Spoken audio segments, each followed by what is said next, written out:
Hi guys. So recently I have been getting a few questions कि भैया MBBS Ukraine में पढ़ना कैसा रहेगा, अगर नीट स्कोर नहीं आ पा रहा है तो हमें कहाँ जाना चाहिए, एंड एमबीबीएस अगर मैं यूक्रेन में करना चाहता हूँ तो वहाँ का अच्छा क्या है, वहाँ का अगर कुछ ख़राब पॉइंट है तो आप वो भी बताएं कि अगर कुछ ड्रॉबैक है कंपेयर करना है उन्हें। So in this video I have tried to explain the pros and the cons of studying in Ukraine. ये जो भी मैं आपको अभी बताने वाला हूँ ये मैं अपने खुद के एक्सपीरियंस से बताने वाला हूँ। मैं किसी एजेंट की तरह यहाँ झूठ बोलने के लिए नहीं बैठा हुआ। So without further ado let's get started.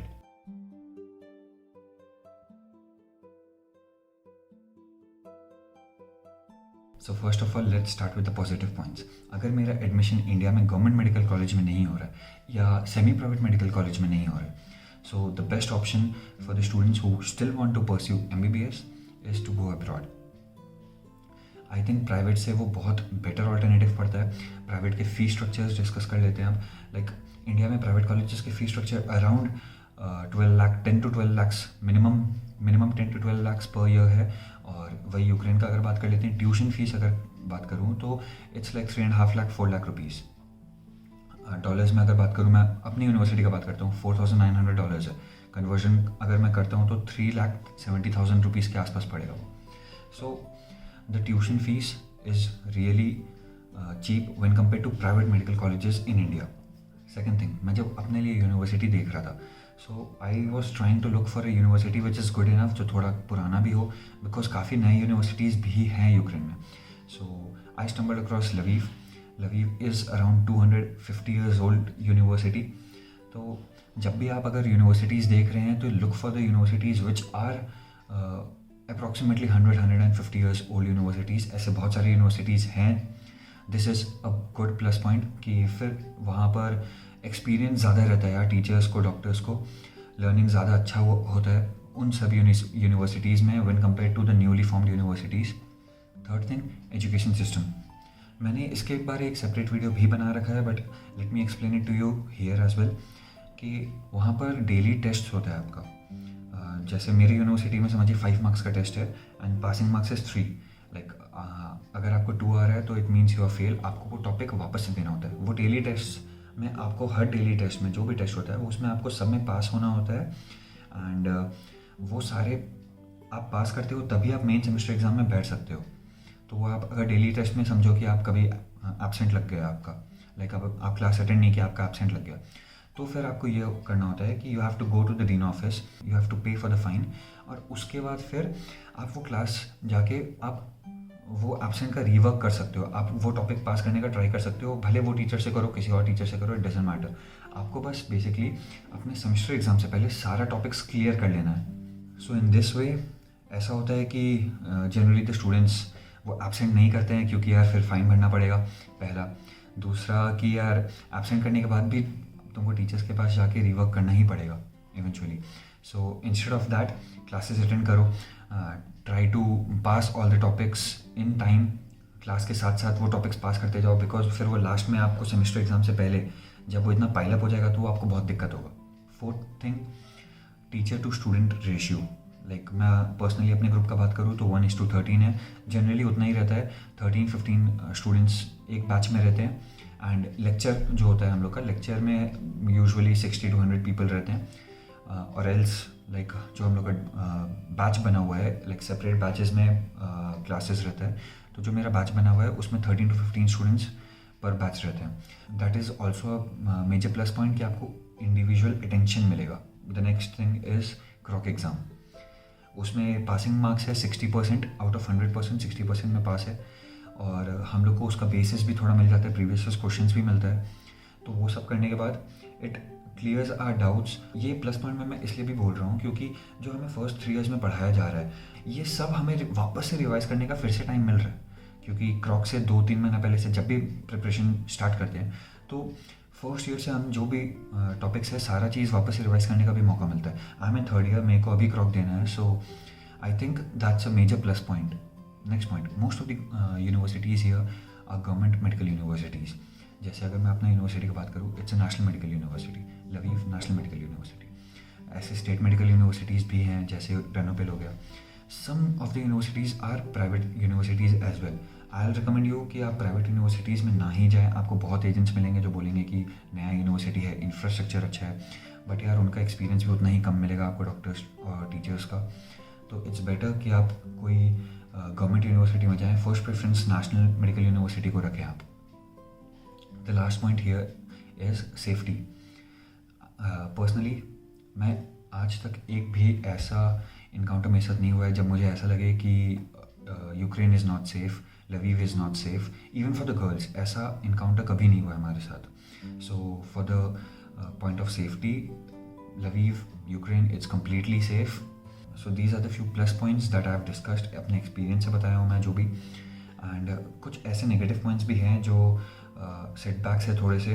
मैं इन जनरल एक यूनिवर्सिटी को फोकस करके नहीं बोल रहा हूँ इसमें, ये ऑल ओवर यूक्रेन में कहीं ना कहीं ऐसा कुछ ना कुछ सीन रहता है, तो उसके बारे में बता रहा हूँ। तो first of all a few slight setbacks जो आपको खाली फर्स्ट ईयर में मेजर प्रॉब्लम होगा। फर्स्ट इज़ इंडियन फूड, कि यार आप पहली बार अगर जा रहे हो इंडिया से यूक्रेन जा रहे हो तो फिर आपको वो घर का खाना नहीं मिलेगा, स्ट्रीट फूड नहीं मिलेगा। तो मैं इस पर भी बता दूँ कि इंडियन मेसेज है या आप खाना खुद से बना सकते हो। जब मैं फर्स्ट ईयर में गया था तो मुझे खाना बिल्कुल बनाना नहीं आता था। अभी मैं थर्ड ईयर में हूँ तो मैं ऑलमोस्ट सब चीज़ सीख चुका हूँ। वैसे नहीं तो आप इंडियन मेस भी ले सकते हैं। इंडियन मेस यूजुअली $120-130 का होता है, और अगर आप खुद से खाना बनाना चाहते हो तो इट्स लाइक $60-70 पर मंथ लगेगा आपको। तो सेकेंड थिंग, वेदर। स्टार्टिंग में जाते हो तो एक्सट्रीम कोल्ड कंडीशन अगर मिलता है आपको तो फिर वो आपको उसका आदत नहीं रहता है।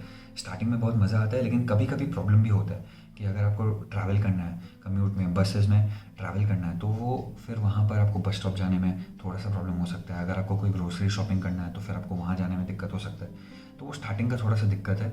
Eventually you get use to it. And rooms में, हॉस्टल में, फ्लैट में कहीं कोई दिक्कत नहीं होने वाला है, क्योंकि सारे जगह हीटर्स रहते हैं। यूनिवर्सिटी में सब जगह हीटर्स रहते हैं। तो अगर हम यूनिवर्सिटी भी जाते हैं तो एक नीचे बेसमेंट में जगह रहता है जहाँ जैकेट्स जाके रख देना होता है, क्योंकि बाहर तो ठंड है। बाहर हम लोग जो मोटा जैकेट पहनते हैं वो हम यूनिवर्सिटी में नीचे जाके रख देते हैं, और वो हमें कुछ एक नंबर मिल जाता है, और फिर क्लासेस में जाके बैठते हैं हम। तो क्लासेस या कहीं भी आपको कोई ठंड नहीं लगने वाला है अंदर। हॉस्टल में जैसे आप शॉर्ट्स पहन के भी घूम सकते हो, इतना हीटर्स काम करता है विंटर्स के टाइम पे। तो वो आपको उसका प्रॉब्लम अंदर नहीं होने वाला है। बाहर कभी कभी स्टार्टिंग में प्रॉब्लम होगा, बाद में तो वो आदत हो जाता है। The next thing, language. तो देखो, फर्स्ट ईयर सेकेंड ईयर में हमें यूक्रेनियन लैंग्वेज सिखाया जाता है। जब हम इनिशियली गए थे तो स्टार्टिंग में थोड़ा दिक्कत होता भी है, क्योंकि हमें बिल्कुल नहीं आता Ukrainian language, and Google translator से ही काम चल रहा होता है। तो अब जो यूनिवर्सिटी हमें फर्स्ट ईयर सेकेंड ईयर में सिखा रहा होता है लैंग्वेज, तो बहुत जन नहीं सीखते हैं, या to be honest maximum Indians नहीं सीखते हैं कि यार क्या ही काम आएगा, हाँ 6 साल बाद तो इंडिया ही जाना है। तो इससे सेटबैक ये है कि अगर आप क्लिनिकल प्रैक्टिस पे जा रहे हो, आप पेशेंट्स देख रहे हो, तो बहुत सारे ओल्ड पेशेंट्स भी मिलेंगे जिनको इंग्लिश ढंग से नहीं आता होगा या कम्प्लीटली नहीं आता होगा। तो वहाँ पर थोड़ा प्रॉब्लम होगा। और बहुत जगह ऐसा भी होता है, अगर आपको किसी से इंटरेक्ट करना है, किसी से बात करना है, कोई भी कुछ भी दिक्कत हुआ तो मे भी हो सकता है आपको उनको इंग्लिश ना आए, तो फिर वही काम है यार, गूगल ट्रांसलेट करो। नेक्स्ट पॉइंट, 6 ईयर्स का कोर्स है। इंडिया में 4.5 ईयर्स का कोर्स होता है, यूक्रेन में 6 ईयर्स का 5.8 ईयर्स का कोर्स होता है। सो थोड़ा सा डिफरेंस है, बट अगर आप इसको पॉजिटिव वे में भी लेना चाहो तो इट्स लाइक कि आप ऐसे इसको देख सकते हो कि वही 19 सब्जेक्ट जो इंडिया में पढ़ाया जाएगा, वही 19 सब्जेक्ट आपको यहाँ भी पढ़ाया जाएगा। बट ये है कि आपको थोड़ा लीनियंट वे में पढ़ाया जाता है वही टॉपिक्स को जो इंडिया में आपको थोड़ा रश में पढ़ाया जाएगा। तो आपके पास इतना साइड में भी टाइम रहता है कि वो टॉपिक्स को आप अच्छे से कर सको, कोई फ्यूचर एग्ज़ाम्स के लिए और अच्छे से प्रिपेयर भी कर सको। कि 6 ईयर्स का कोर्स है तो आप साइड बाय साइड कोई फ्यूचर एग्ज़ाम्स के लिए प्रिपेयर भी कर सकते हो साथ में। Next thing, coaching. बहुत सारे एजेंट्स मिलेंगे जो बोलेंगे कि आपको एमसीआई कोचिंग कराएंगे, यूएसएमएलई कोचिंग कराएंगे, एमसीआई के ऑन कैंपस कोचिंग होगा, यूएसएमएलई का ऑनलाइन कोचिंग होगा। सो आप इस पे ना जाएं, कोई एजेंट के बात में ना जाएं। एमसीआई का ऑन कैंपस कोचिंग कहीं नहीं है। अगर होता भी है तो वो मुश्किल से 1 महीना का कराएंगे, उसके बाद फिर वो नहीं होता है कंटिन्यू। और जो ऑनलाइन कोचिंग होता है, the teachers are not that good कि आप उस पर 1-1.5 लाख रुपया दो, यूएसएमएलई के लिए 4-5 लाख रुपया दो।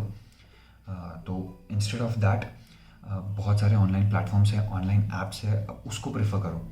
मैं कुछ नाम बताता हूँ, मैरो हो गया, प्रेपलैडर हो गया, ये सब एमसीआई के लिए है, ये नेक्स्ट एग्ज़ाम के लिए है। वो सब आप प्ले स्टोर पे एक बार जाके देख लो। आपको अगर यूएसएमएलई के लिए भी देखना है तो स्केची देख लो, पैथोमा देख लो, कैप्लिन देख लो, ऑस्मोसिस देख लो, ये ऐप्स है, ये ऑस्मोसिस और कैप्लिन ये सब आपको प्ले स्टोर पे सब मिल जाएगा, आप वहाँ जाके देख लो। अगर पे करना है पे कर लो, टॉरेंट पे भी मिल जाता है या टेलीग्राम पे भी मिल जाता है वीडियोस, वहाँ से देख लो। Next thing, self study. अब जैसे कि मैंने बताया कि वहाँ डेली टेस्ट होता है, तो समझो कि हमारा 1.5 आवर का क्लास हो रहा है, तो मोस्टली ऐसा होता है कि 1 घंटा तो वो डेली टेस्ट में निकल जाता है। फिर जो थोड़ा टाइम बचता है उस पर टीचर आपको नेक्स्ट क्लास का टॉपिक समझाती है। तो वो जो आपको टीचर समझा रही है, एनाटॉमी वगैरह में तो काफ़ी एक्सप्लेन करके समझाते हैं, बट उसके बाद फिर जनरली जो होता है वो या तो हमारा प्रैक्टिकल हो जाएगा उसी टाइम पे, या फिर हमें टीचर थोड़ा सा समझाएंगे उस टॉपिक को। तो उस समय जब हमें वो टॉपिक को समझाया जा रहा है तो वो काफ़ी कंसाइज वे में समझाते हैं। वो बोलते हैं कि तुम ये टॉपिक को फिर घर में प्रिपेयर करके आओ और नेक्स्ट क्लास में उसका टेस्ट होने वाला है। तो अब ऐसा है कि यार वो तुम पे डिपेंड करता है कि तुम घर जाके कितना सेल्फ स्टडी कर रहे हो, कितना आज उस टॉपिक पे दे रहे हो, और वो तुम्हारा मार्क्स पे भी रिफ्लेक्ट करने वाला है। तो this point is like self study. फिर आपको ऑलमोस्ट 6 ईयर्स सेल्फ स्टडी करना पड़ेगा अच्छे से। Okay, so coming to the last point, corruption. So Ukraine में बहुत ऐसे यूनिवर्सिटीज़ भी हैं जहाँ करप्शन होता है, जहाँ आप जो डेली टेस्ट होता है वो आप अगर पास नहीं कर पा रहे हो तो टीचर को पैसे देके भी पास कर सकते हो। सो फिर बहुत सारे बच्चे होते हैं जो नहीं पढ़ते हैं। सो मैं लवीफ का बात नहीं कर रहा हूँ, सम यूनिवर्सिटीज़ आर वेरी स्ट्रिक्ट, कुछ लीनियंट है, तो वहाँ पर ये सब होता है। सो choose your university very wisely. कोई एजेंट के बात पे बस सुन के कोई यूनिवर्सिटी चूज़ मत कर लो। वहाँ आई एडवाइस कि तुम कोई स्टूडेंट से बात करो जो वहाँ ऑलरेडी पढ़ रहा है, अगर कोई नॉन है उससे बात करो, उससे इन्फॉर्मेशन लो कि कैसा है यूनिवर्सिटी, क्या दिक्कत है क्या नहीं है, करप्शन का क्या सीन है, स्ट्रिक्ट है कि नहीं है यूनिवर्सिटी। और जब तक आप वो सब नहीं देखोगे तो यार हो सकता है कि 6 साल फिर तुम भी जाके वहाँ पर ऐसे ही हो जाओगे कि ढंग से पढ़ नहीं रहे हो, बस पैसा देके पास हो गए। So it depends on you. अगर पैसा नहीं देना है तो you just have to study. If you study, आपको कभी ऐसा पैसा देने का दिक्कत नहीं होने वाला है। आई होप कि ये वीडियो आपको अच्छा लगा होगा, थोड़ा इन्फॉर्मेटिव लगा होगा। मैंने जो भी बताया अपने पर्सनल एक्सपीरियंस से बताया है, कोई एजेंट की तरह शुगर कोट करके नहीं बता रहा हूँ मैं। ऑनेस्ट रिव्यू है एक स्टूडेंट का।